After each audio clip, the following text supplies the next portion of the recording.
Muy bien, jóvenes, en esta sesión vamos a concluir con la segunda parte de la historia de México, empezando por la Revolución Mexicana. Quedamos que Benito Juárez duró alrededor de 30 años en el poder, Sebastián Lerdo de Tejada intentó hacer algo similar, y el primero que la va a hacer de todos para evitar esto va a ser Porfirio Díaz, y después él se va a instaurar 30 años como presidente. Después de toda la situación que sucede en el Porfiriato, un señor, un rico, un acaudalado del norte de México llamado Francisco Indalecio Madero,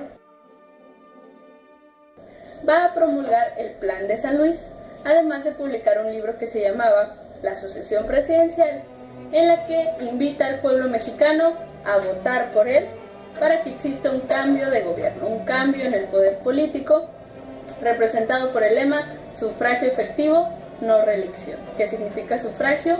Votar por que las elecciones populares no sean una simple simulación, sino que el voto sea efectivo y represente la voluntad popular, así como que ya no haya presidentes que se eternicen en el poder, como lo hicieron en su momento Benito Juárez y Porfirio Díaz.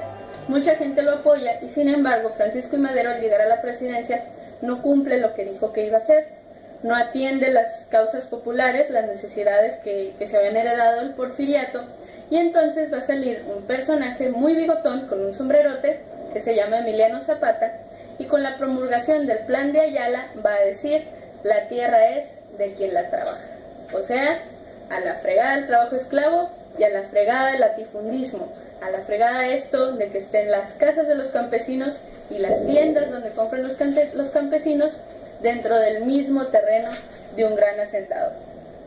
Emiliano Zapata va a encabezar la causa campesina, la lucha del campesinado mexicano en el sur del país. Mientras Emiliano Zapata hace esto, Francisco I. Madero va a perder el apoyo de muchos miembros del ejército, de las masas populares, y un militar de nombre Victoriano Huerta va a encabezar un golpe de estado en el que Francisco I. Madero y su vicepresidente pierden la vida, y a este suceso de la historia se le conoce como la Decena Trágica. Victoriano Huerta hace ciertos cambios de política económica, le da cierta preferencia a los estadounidenses en lo que corresponde al aprovechamiento de los recursos nacionales, y deja por de lado a ingleses y franceses, que eran los que aprovechaban hasta ese momento más que nada hacer de negocios con los grandes hacendados y con los grandes empresarios mexicanos que explotaban el petróleo, las minas y las tierras de los campesinos, los hacendados.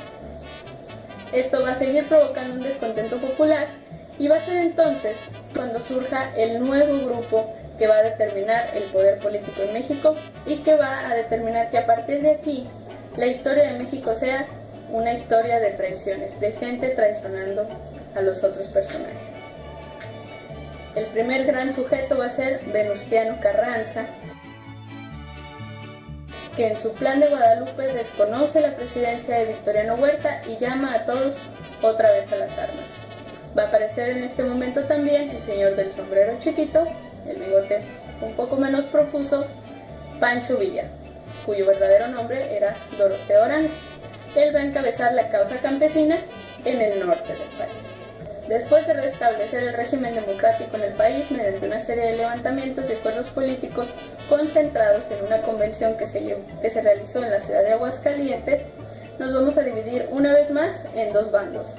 Por un lado van a estar los constitucionalistas, encabezados por Venustiano Carranza, Eulalio Gutiérrez y Álvaro Obregón, todos militares, todos miembros del ejército, y por el otro lado van a estar Pancho Villa, Emiliano Zapata y otros personajes del campesinado, campesinos o hacendados que igual apoyaban la causa campesina, la causa popular, que buscaban eliminar la desigualdad social. Se van a confrontar con el equipo de los constitucionalistas, que más que nada lo que buscan es conformar la nueva cúpula de poder político. Entonces tenemos por un lado los que luchan por las causas populares del campesinado y que no les interesa el poder político. De hecho, hay una imagen muy famosa en la que están Pancho Villa y Emiliano Zapata, ambos a un lado de la silla presidencial. Cuando entran y toman la Ciudad de México de Victoriano Huerta, ambos pudieron haber accedido al poder y ninguno de los dos decidió hacerlo, porque no era eso lo que ellos buscaban. En cambio, Venustiano Carranza y Álvaro Obregón sí buscaban establecer toda una nueva forma de poder público y lo logran traicionando la causa campesina, o mejor dicho, traicionando a los líderes de la causa campesina. Venustiano Carranza manda matar a Villa y a Zapata, Álvaro Obregón manda matar a Carranza, pero antes de que Carranza se muera, va a publicar uno de los documentos más importantes en la historia de México, que es la Constitución de 1917. No podría en este video acabar de explicar qué tan importante es la Constitución de 1917 y vienen más detalles en su guía escrita y en la presentación que yo les mando. Sin embargo, lo que hay que resaltar es que buscaba solucionar los grandes problemas que veníamos cargando desde la época colonial. En su artículo 3, Venustiano Carranza va a rescatar las leyes de reforma y va a decir: la educación no solo tiene que ser laica. ¿Qué significa laica? Que no sea impartida por la Iglesia y que podamos hablar de ciencia, que podamos hablar de la Tierra y del Sol como el centro de la galaxia, de que podamos hablar de evolución. Es porque no hay una iglesia que nos lo prohíba y que nos haga hablar forzosamente de que descendemos de Adán y Eva o de que el mundo lo creó Dios en 7 días. Si bien eso es el mito de creación de la religión católica, la Constitución de 1917 nos permite hablar de ciencia en las escuelas. Eso significa educación laica, que era parte del proyecto de leyes de reforma de Sebastián Lerdo de Tejada. Y además, Venustiano Carranza le va a agregar el laica y gratuita, que sea impartida por el Estado para que todos los mexicanos sepan mínimo leer y escribir.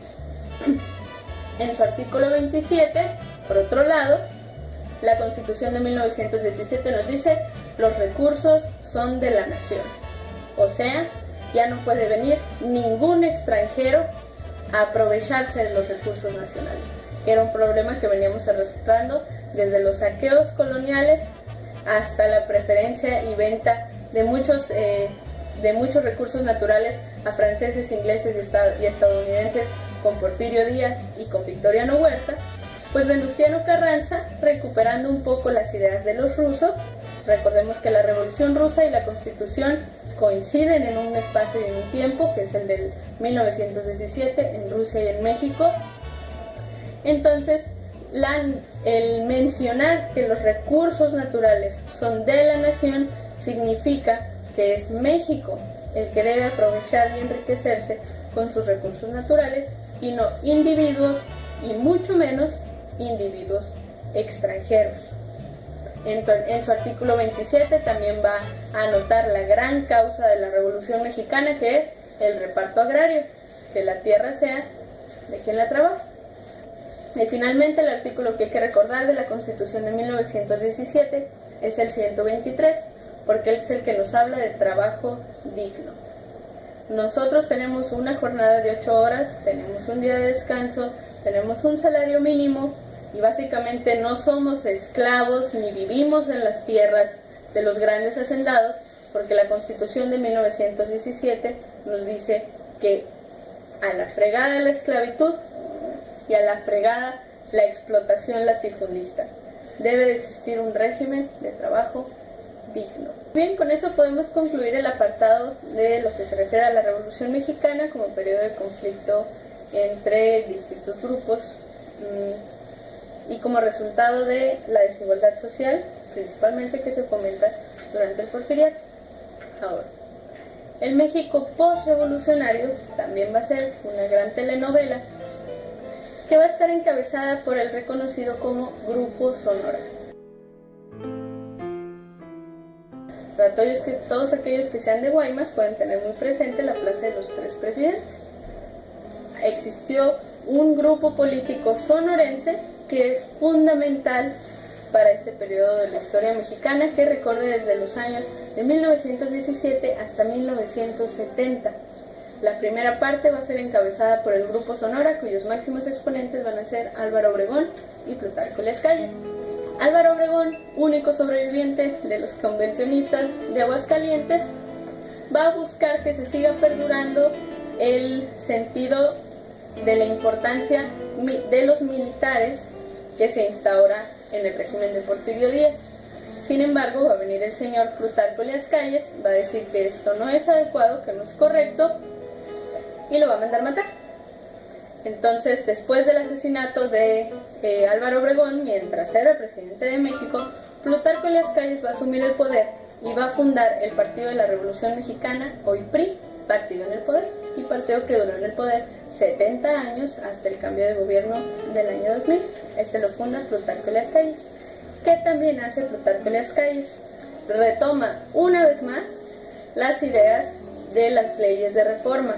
Porfirio Díaz se hizo como que de la vista mocha cuando la iglesia empezó a recuperar terrenos y empezó a volverse a hacer de riquezas durante su mandato. Por ende, Plutarco Elías Calles, buscando corregir esta situación del porfiriato y retomar las ideas de Sebastián Lerdo de Tejada, va a volver a implementar ciertas medidas en contra de la iglesia, lo que va a provocar lo que se conoce como Revolución Cristera. La primera se lleva a cabo durante el gobierno de Sebastián Lerdo de Tejada, obviamente cuando se da el primer ataque frontal contra la iglesia, y la segunda se va a llevar a cabo durante el gobierno de Plutarco Elías Calles, que es una revolución cristera. Imagínense, un montón de gente, pueden ver pinturas y fotografías en el caso de la revolución cristera en el periodo de Plutarco Elías Calles, en el que muchas personas simplemente van marchando, están enfrente de las parroquias, de las iglesias, con un cartel que dice ¡Viva Cristo Rey! O sea, devuélvanle sus privilegios a la iglesia. Los conservadores, estos del pleito entre Chivas y el América, de los liberales y los conservadores, aunque ganaron los liberales y gana el proyecto constitucionalista de Venustiano Carranza, los conservadores no es como que van a hacer puff y se van a desaparecer y van a desaparecer de la historia de México. Claro que no, van a seguir intentando mantener sus privilegios en la primera revolución cristera con Sebastián Lerdo de Tejada y en la segunda revolución cristera en el gobierno de Plutarco Elías Calles. Va a ser a tal grado el interés por seguir participando en la lucha política que más adelante van a fundar su propio partido, el Partido de Acción Nacional. Es el partido conformado por todos aquellos que sobrevivieron y que preservaron las ideas conservadoras. Justo en la intersección en lo que se fundaba el Partido Acción Nacional, o mejor dicho, lo que sería el detonante de la fundación del Partido Acción Nacional, va a ser el periodo de un presidente llamado Lázaro Cárdenas. ¿Qué significó el cardenismo en México? Significó el único momento o el momento más recordado en la historia de México en la que bateamos más para el lado del socialismo. Lázaro Cárdenas va a recuperar las ideas de la Constitución de 1917 y va a buscar implementarlas. Primeramente, va a nacionalizar el petróleo, va a volver esta materia que es tan estratégica para la riqueza de un país, la vuelve parte del gobierno y se vende para enriquecer a un gobierno, al Estado mexicano. Y también va a cumplir con una de las grandes demandas históricas, que es el reparto agrario. La mayor parte de los ejidos de nuestro país se fundan en la época de Lázaro Cárdenas, puesto que es que los campesinos que trabajan las tierras pueden adquirir los títulos de propiedad de estas tierras y fundar pequeños pueblos o ciudades conocidos como ejidos, en las que todas las tierras se supone que son de cultivo y todos los que viven en esas tierras se supone que son campesinos. El régimen cardenista es sumamente bien visto por la sociedad mexicana de la época, al grado de que imagínense lo siguiente, podemos buscar fotos también en las que las personas hacían fila, literalmente, para darle sus joyas y su dinero al gobierno para que le pagara a las empresas inglesas, francesas y estadounidenses, que eran los dueños del petróleo en ese momento, del petróleo mexicano, para que les pagaran cierta indemnización por la nacionalización del petróleo. La expropiación significa cambiar el petróleo de una propiedad privada, las ideas capitalistas de Adam Smith, a una propiedad social, las ideas socialistas de la Revolución Rusa. Murieron muchos hermanos. Lázaro Cárdenas implementó varias de estas medidas durante su gobierno, al grado que durante el gobierno de Lázaro Cárdenas, el artículo 3 de nuestra Constitución decía, la educación en México va a ser laica, gratuita, socialista y popular.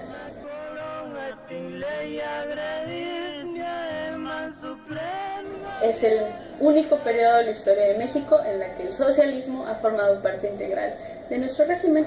Obviamente, los conservadores que quedaban pegan el grito en el cielo y fundan su propio partido para intentar llegar al poder, el Partido Acción Nacional. Si alguna vez pensaron que el Partido Acción Nacional era de la oposición, pues no, la historia se remite a que es el partido de los conservadores y que eventualmente va a adquirir legitimidad porque el partido en el poder se corrompe, que es la siguiente parte a trabajar.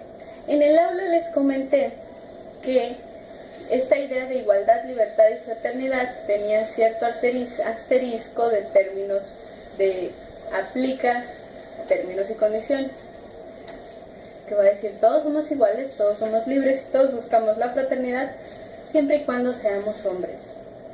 La idea de la igualdad entre hombres y mujeres es sumamente novedosa, no se va a presentar hasta los años 20 en Estados Unidos y Rusia, y en México no se va a implementar un sistema legislativo que nos considere iguales a los hombres y mujeres hasta la década de los años 50, cuando durante el gobierno de López Mateos se nos brinda al fin, después de 500 años de supuesta igualdad, para bien o para mal, el voto femenino.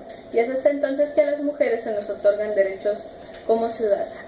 Entonces, si creían ustedes que la igualdad entre hombres y mujeres es una idea que siempre ha estado ahí, pues no, la igualdad entre hombres y mujeres es una idea sumamente reciente, tiene menos de 100 años, y eso también explica mucho de los problemas del México moderno. ¿Cuál va a ser el último apartado de lo que se considera México postrevolucionario? La debacle de la legitimidad del Partido de la Revolución Mexicana. A este periodo se le llama Guerra Sucia.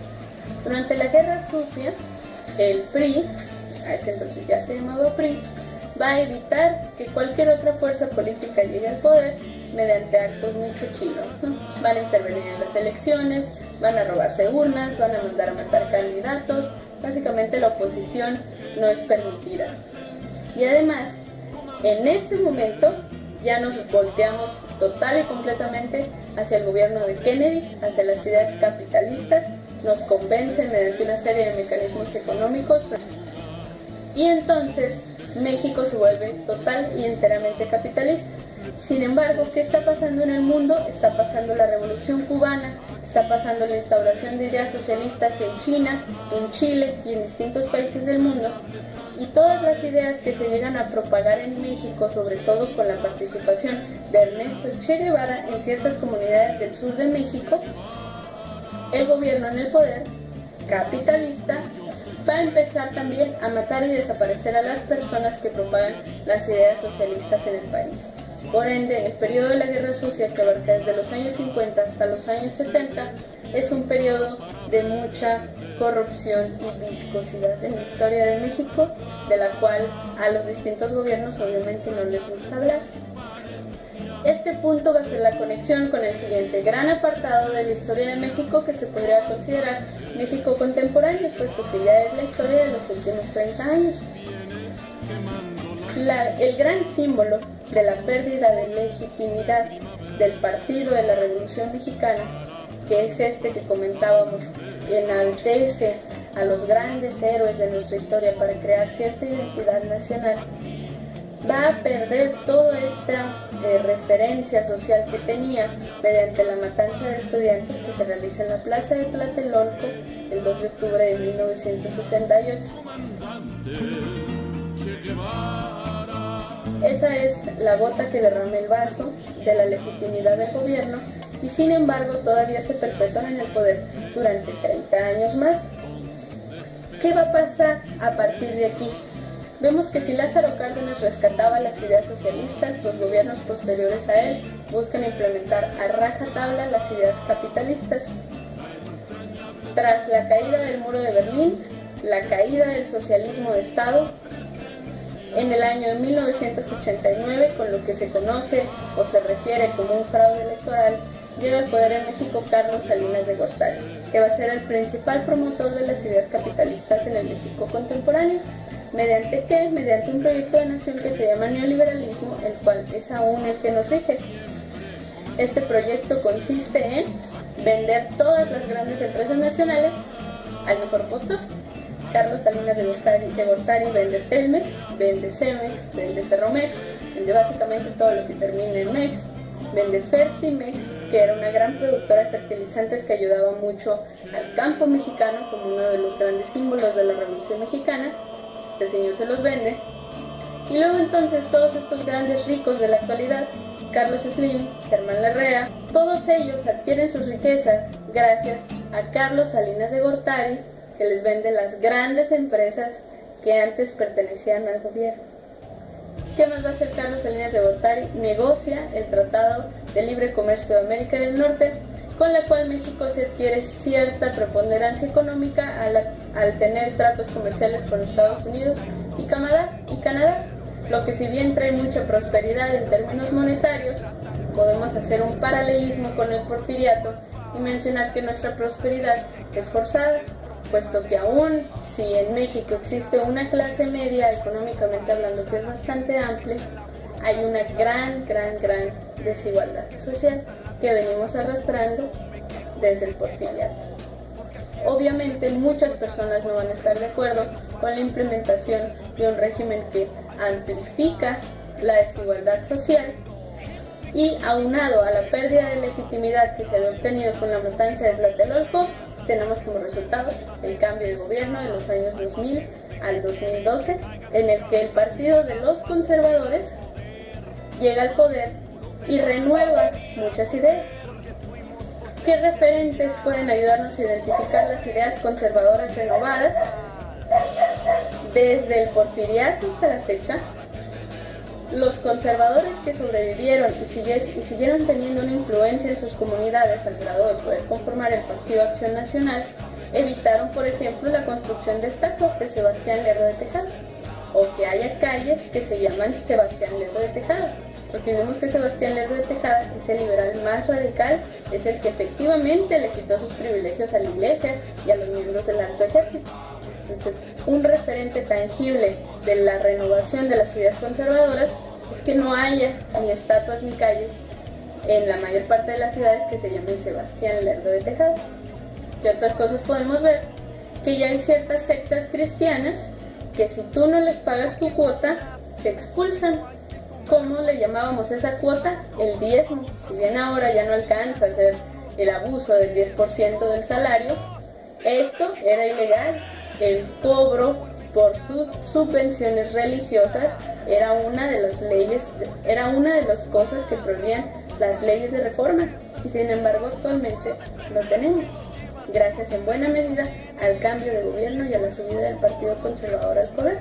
Finalmente, para concluir con nuestra guía de historia, podemos hablar de ciertos movimientos populares como el Ejército Zapatista de Liberación Nacional, un movimiento indígena en Chiapas que surge el mismo año justo después de la firma del Tratado de Libre Comercio de América del Norte, y que además de reivindicar esta idea de que la tierra es de quien la trabaja, también busca que se recupere el pasado prehispánico. Toda esta herencia de este desarrollo civilizatorio que se cortó de tajo con la llegada de los españoles, movimientos como el EZLN busca que nos conectemos otra vez con nuestro pasado de hace 5000. Con esto se debería de poder resolver el punto 9 de su guía de Historia de México. El punto 10 se puede resolver básicamente con sentido común, igual tienen las respuestas en la guía, y para cualquier duda yo sigo poniéndome a su disposición. Por mi parte ha sido todo, muchas gracias.